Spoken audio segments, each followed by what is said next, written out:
কেউ এই দেশে ঢুকে যায়, অনুপ্রবেশকারী হয়, তার ব্যর্থতা কি?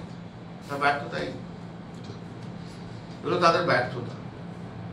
সেই ব্যর্থতার কারণে হচ্ছে উগ্রপন্থী ঢুকছে। আর এই সব করে ইলেকশনের সময়। এই বিহার ইলেকশন হলো, ঠিক দেখো ইয়েকে একটা বোম, গাড়ি শুধু বোম পাঠিয়ে দিল, 3 জন ডাক্তারকে অ্যারেস্ট করলো।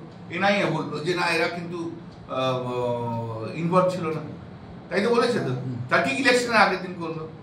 এসব নরেন্দ্র মোদীর অনেক চাল আছে, গুরু কাজ জানে অনেক,